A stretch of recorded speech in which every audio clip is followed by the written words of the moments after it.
to the SEC tournament. So great to have you here for the first time. Feels like forever. We've been counting down to this moment. How excited are you to have a little bit new scenery here in the postseason to start it out? Well, I don't think words can put it into place. You know, it's just really exciting to be part of this atmosphere and be part of this tournament that we've watched from home for the last few years. You know, it's very exciting. Some great competition and already some good games that have already gone ahead of us. Yeah, great competition throughout the SEC all season. Reese, I'm curious from your perspective, what has it been like from the transition from Big 12 to the SEC and just the gauntlet of the SEC that you always hear about? What was it like experiencing it firsthand? Yeah, SEC is definitely a different level of competition coming in new. It kind of hit us a little hard. The schedule is tough, and it just shows how big the softball program is grown throughout the past few years. So it's really cool to be able to be on this stage and play against the best. And Coach, I'm curious, did anything change from your coaching style, practice schedule in terms of going from series to series, facing all of these elite teams? Yeah, some of obviously the Monday series. He's on a head coach and a softball player for the University of Texas. So it was one less day of practice during the week, and and the travel too. You know, instead of having one plane flight, we had 3 plane flights plus this one. But those are all things you got to deal with and just fun to do. And it's exciting to be in this part of the conference, and the crowds have just been tremendous. I will say, speaking of plane rides, I'm going to put Coach on the spot a little bit. I asked him yesterday on our radio show to give me the dynamic of your team when you're on a road trip, who's bringing the snacks, who's playing the music, and he didn't really bite on it. He kept it professional, and he didn't throw anybody under the bus as far as who the funny one is, the crazy one. So Reese, I'll ask you, describe a road trip with this Texas roster. Man, a road trip with this roster, I think everyone is bringing the funny, bringing the snacks. Yeah. I mean, our Buc-ee's stop, you should see.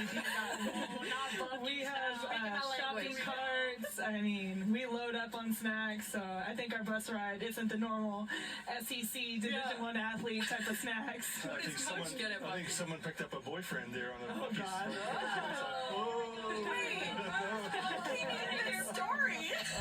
No, that's for later. We'll go to the race. Okay.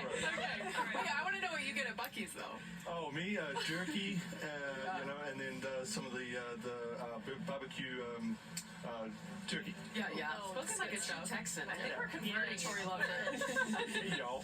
I like the y'all. Okay, so now we're switching it back to softball. I'm curious. You are a iconic men's fast pitch pitcher, right? You come into this year with a really deep pitching staff. I'm curious, what do those bullpens look like? How are you guiding this bullpen or this staff throughout their bullpens in the year? Well, Petty Ruth Taylor's kind of been taking a lot of the lead on that and working a lot with the everyday stuff that I like to add in there and just keep my eye on and everything. And they're definitely there's a lot of fun. There's a lot of fun going on. There's a lot of good questions going on. I like to kind of tease them a lot, but they're learning and they get down to business. Obviously with Tegan Kavan, she's doing a great job for us, and all the other pitchers are as well, but it's definitely fun.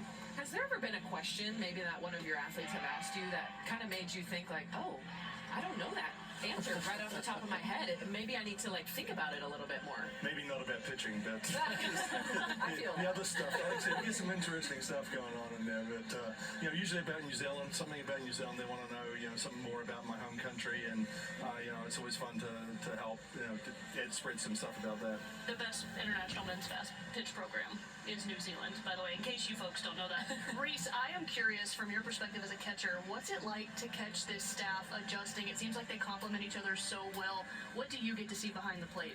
Yeah, this staff is definitely one of the best in the country. You come in with Tegan Kavan. I mean, she's just such a competitor and one of the most cool, calm people that I know. So it's really cool to have her in our roster, on our team, to be able to go out there and compete every pitch. And then Vasila Gutietta is just throwing junk and nasty stuff all the time. I mean, it's definitely hard to catch her, but does she ever fool you? She does sometimes. I mean, her ball just moves so much. It's a little hard to adjust to, coming from Tegan to Sid, and then Mac is obviously going to go out there and just throw real hard, come at you real strong. So it's definitely cool to have this staff. Well, I mean, we forgot one pitcher, Mia Scott. Debut. Plays all 9 positions. What was it like for you to see her in your position? Are you out there giving her any tips? Yeah, I didn't give her any tips. I mean, Mia's one of the best athletes I know all around. So she had it. She got it. She pitched. She caught. She did everything. So I wasn't worried at all.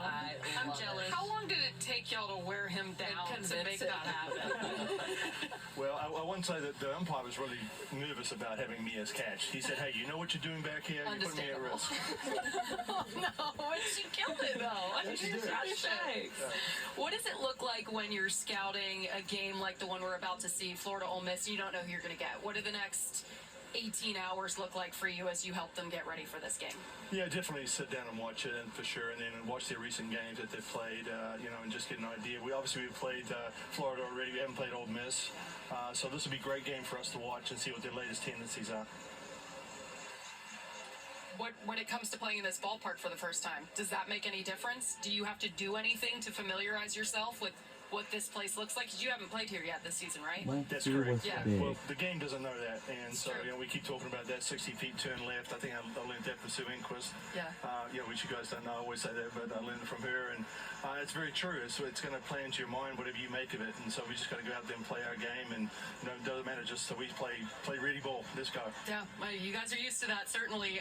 We so appreciate your time coming up here and visiting with us before a busy day tomorrow. Get some rest tonight, and we'll catch up with you all tomorrow. Good luck. Thank you for having me. We'll see them tomorrow. Kind enough to stop by. Again, they get the winner of our very next game, Florida and Ole Miss, as we will see our top 4 seeds on display coming up on Thursday. Oklahoma, the 1 seed, Texas A&M, the 2 seed, Texas, the 3 seed, and Tennessee, the 4 seed. 2 of those games, 2 of those matchups, I should say, already determined. LSU will have a date with Oklahoma. Tennessee will see Arkansas. And as we said, Texas awaits the winner of Florida Ole Miss.